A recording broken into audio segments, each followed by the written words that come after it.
بسم الله الرحمن الرحیم. نه بیا مدثر یم د عمومي ریاضي زده کړې لپاره ستاسو په خدمت کې یم. راځو نن موږ او تاسو په عمومي ریاضي کې د بورډماس د قانون استعمال زده کوو. یعنی چې د بورډماس د قوانینو څخه یا د بورډماس د قانون څخه څه وخت استفاده کیږي او په څه ډول سره استفاده ځینې کیږي. راځو په دې لوست کې موږ او تاسو د بورډماس د قانون استعمال زده کوو. لومړی راځو د بورډماس د درس په لومړي درس کې راځم. په دې درس کې لومړی راځو د بورډماس دغه کوم ابریویشن چې دی، کوم مخفف چې دی، دغه مخفف زده کوو چې دا په اصل کې دغه هر حروف یې څه معنا لري. په دې ځای کې دغه هر حروف چې دی د خپل ځان ته جلا معنا لري. د بورډماس د قانون څخه څه وخت استفاده کوو؟ اوله خبره چې اول څه چې په دې درس کې زیات مهم دی هغه دا چې د بورډماس د قانون څخه څه وخت استفاده کوو. څه وخت د قانون څخه استفاده کوو، اوله خبره. دویمه خبره دا چې د دې دغه هر حروف څه معنا لري. دغه هر حروف چې دی دا څه معنا لري. لومړی راځو د څه وخت جواب ورکوو چې د بورډماس د قانون څخه څه وخت استفاده کوو. کله چې موږ په یوه سوال کې مختلف اپریشنز ولرو، مختلفې ریاضیکي عملیې ولرو. کله چې موږ په یوه سوال کې مختلفې ریاضیکي عملیې ولرو، د دې لپاره چې په دې پوه سو چې لومړی کومه عملیه سرته ورسوو، نو موږ د بورډماس د قانون څخه استفاده کوو. اوس د بورډماس دغه کوم ابریویشن چې دی دا څه معنا لري. په بورډماس کې دغه هر حروف د جلا جلا لغات نمایندګي کوي چې د دې څخه لومړنی توری چې دی دا د بی دی، چې د بی توری په خپله دلته د بریکټس معنا ورکوي. د څه معنا ورکوي؟ د بریکټ معنا ورکوي. بریکټ یا هم قوس. او د او توری چې دی دا په خپله د آف معنا ورکوي. آف او یا هم آرډر، چې په آرډر کې بیا څو شیان راتلی سي. په آرډر کې بیا موږ یو چې دی هغه په خپله سکویر لرو، یعنی سکویر نمبرز، مربع عددونه. همدارنګه د دې ترڅنګ موږ کیوب نمبرز لرو یا هم مکعب عددونه، او د دې ترڅنګ اکسپوننټس لرو یا هم اکسپوننټس ته په پښتو کې توان یا طاقت ویل کیږي. دا ټوله پکښې کې لرو. او همدارنګه دریم توری ډي ده. ډي په خپله د ډیویژن معنا لري. ډي په خپله ډیویژن یا هم د تقسیم معنا لري. ډیویژن یا هم دې ته په پښتو کې څه وایو؟ دې ته په پښتو کې تقسیم وایو. او همدارنګه ام چې دی دا په خپله د ملټیپلیکیشن معنا لري. ام معنا ملټیپلیکیشن. او ملټیپلیکیشن ته په پښتو کې څه ویل کیږي؟ ملټیپلیکیشن ته په پښتو کې ضرب وایو. صحیح دی. او د ملټیپلیکیشن څخه وروسته ای چې ده، ای په خپله د اډیشن معنا ورکوي. ای معنا اډیشن یا هم څه شي؟ جمع. اډیشن یا هم دې ته څه وایو؟ جمع ورته وایو. صحیح دی. او همدارنګه اس چې دی دا په خپله د سبټراکشن معنا ورکوي. اس معنا سبټراکشن. سبټراکشن یا هم تفریق. سبټراکشن یا تفریق یا هم منفي. په دې ځای کې د بورډماس قانون ما تاسو مخکې هم ویلي چې کله په یوه سوال کې مختلف اپریشنز راغلي وي، مختلفې عملیې راغلي وي، نو موږ دا پوښتنه پیدا کېږي چې اوس دغه سوال چې موږ حلوو، لومړی کومه عملیه سرته ورسوو. د دې لپاره موږ د بورډماس قانون لرو. د بورډماس د قانون څخه په استفادې سره موږ هغه عملیې چې په سوال کې راکول سوي سرته یې رسوو. د بورډماس په قانون کې وایي که چیرې تاسو ته په یوه سوال کې مختلفې عملیې راغلي وي، نو تاسو لومړی بریکټ خلاص کړئ. تاسو لومړی څه وکړئ؟ بریکټ یا هم قوس خلاص کړئ. معنا که په یوه سوال کې بریکټس یا هم قوسونه راغلي و، تاسو هغه خلاص کړئ.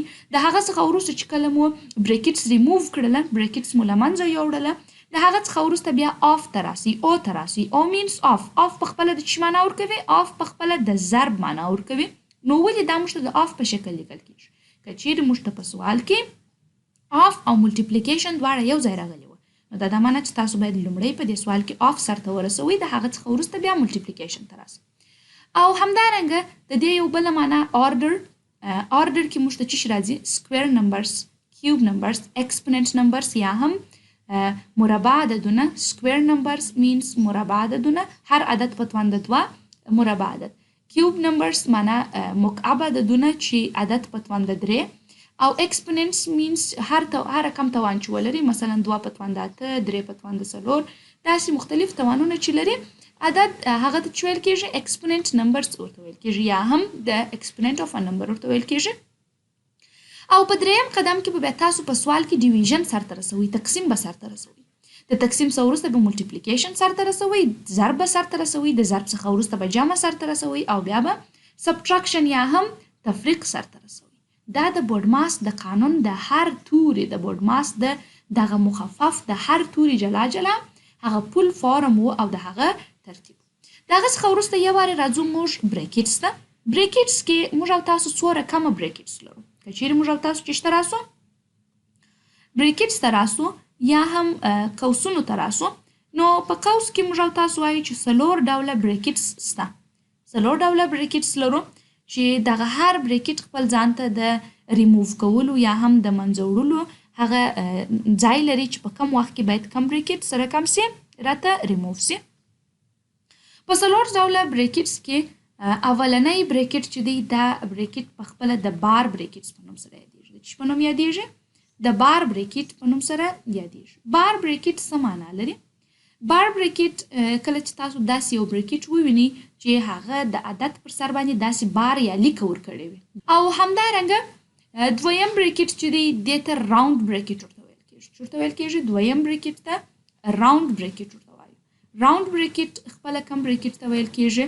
راوند بریکټ چې دی هغه داسې بریکټ ته ویل کېږي یا هم دې ته راوند بریکټ یا هم د کوچنی قوس ورته ویلی شو.